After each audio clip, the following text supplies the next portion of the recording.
Agora vamos falar sobre esses possíveis áudios e tudo mais.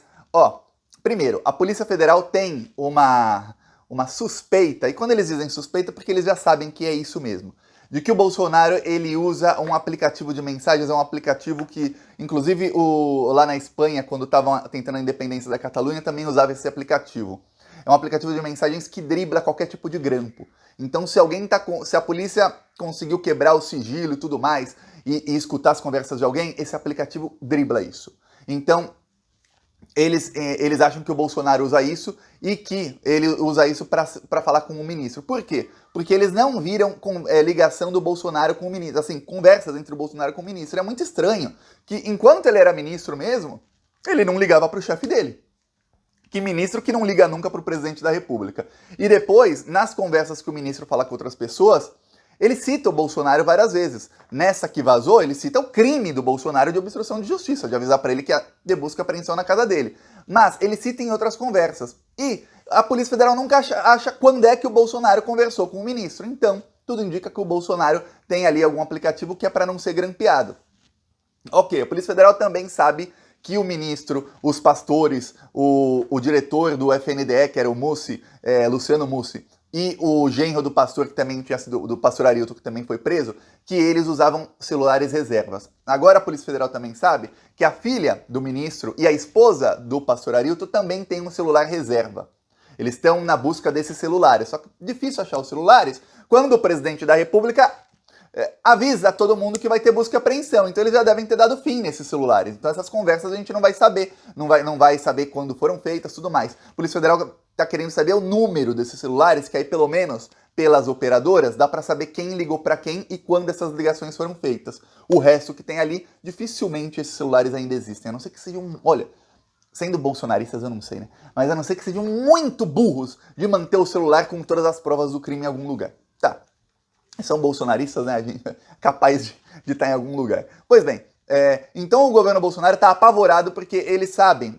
Eles sabem o seguinte, eu sei, você sabe, vamos falar aqui sinceramente. O Bolsonaro era o chefão do esquema. Foi o Bolsonaro quem indicou o ministro ali, foi o Bolsonaro quem falou para o ministro, tem o áudio do ministro comprovando que ele tinha que receber esses dois pastores, e aí esses dois pastores começaram a ter um Ministério da Educação itinerante, ou seja, ia a várias cidades fazendo eventos, e aí cada cidade que eles iam, eles pediam propina, tanto para ir lá, como depois para liberar as verbas. Aí começamos a ver que a propina não era pedida só a prefeitos, mas também a empresários. Apareceu um empresário no Fantástico falando, ó, eu paguei a propina, e aí depois ele começou a pedir para pagar mais. Ele pagou 67 mil reais em propina, e aí diz o empresário que ele achava que não era propina, que não tinha uma contrapartida. Olha, eu te pago, você me paga esse dinheiro e eu faço evento aí na sua cidade, eu levo o ministro e tudo mais, você vai arrecadar dinheiro. Diz ele que quando ele pagou a primeira parte, ele achava que não era.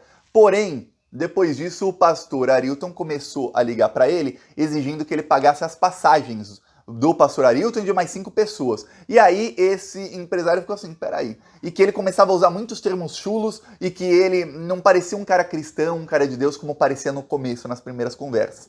Que ele estava irritado, falando palavrão, exigindo mesmo, ó, tem que pagar, senão a gente não vai. E ponto, aí ele falou, peraí. Aí eu percebi que era realmente como propina, que era para o ministro ir na minha cidade, era a cidade de Nova Odessa, no interior de São Paulo, para o ministro ir lá, tinha que pagar essas passagens. E aí ele pagou quase 24 mil reais em passagens, tudo primeira classe, para o pastor e para mais 5 pessoas. Pastor Arilton, pastor Gilmar, o Luciano Mussi, que trabalhava no ministério, o outro que foi preso, que é genro do Gilmar, e mais uma pessoa. Então ele pagou para um monte de gente as passagens, e mais 2 pessoas. Pagou para um monte de gente passagens aéreas, e aí ele sabia. Ele foi lá e...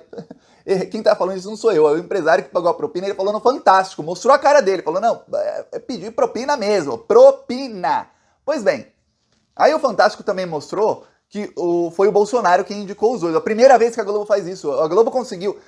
você vê como é a diferença do programa. Quem é o diretor de jornalismo de cada programa. No Jornal Nacional é o William Bonner. O William Bonner faz de tudo para proteger o Bolsonaro. Até quando eles batem de uma maneira que eles só batem em alguma coisa que eles sabem que não vai tirar muito voto do Bolsonaro, que os bolsominions não ligam para isso.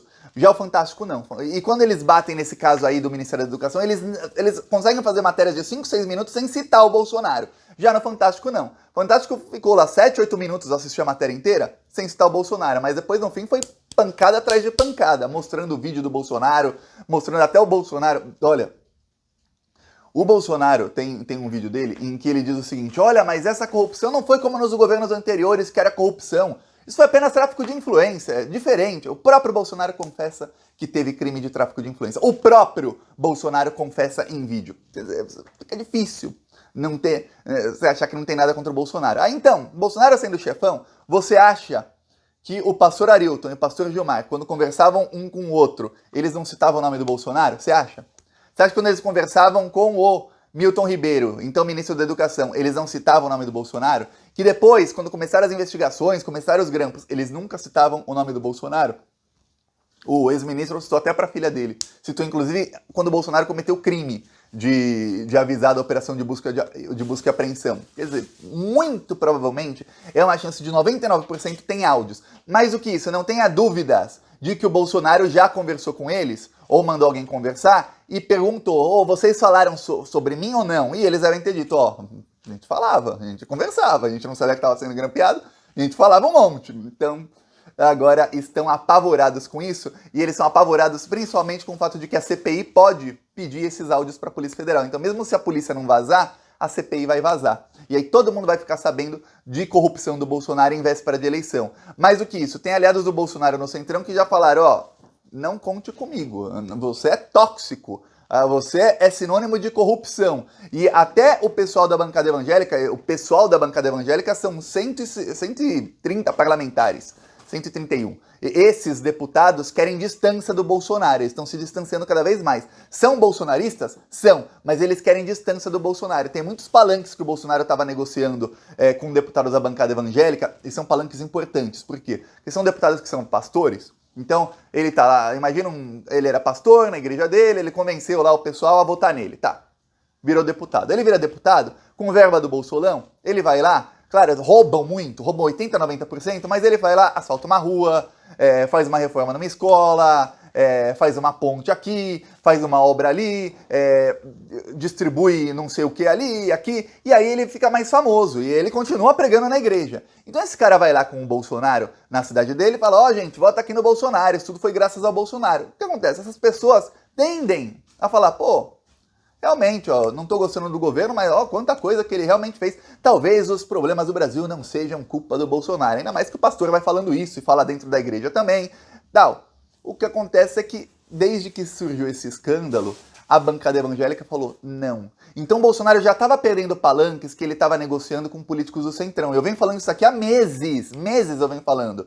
E aí, quando surgiu o escândalo, os políticos que eram palanques certos para o Bolsonaro, que são a bancada evangélica que o Bolsonaro ajudou tanto, perdoando bilhões em dívidas às igrejas, falando de Deus, tentando promover a religião evangélica a todo custo, esses aí viraram as costas para o Bolsonaro e falaram, não, você é tóxico. Se eu aparecer com você lá na minha cidade, além de você não ganhar os meus votos, eu perco os meus votos. Então não vai ter palanque para você. Então o Bolsonaro tá levando não atrás de não. E tem alguns boatos de que se o Bolsonaro perder no primeiro turno, ele já sai do país. Eu acho difícil, mas tem boatos. É isso. Falou.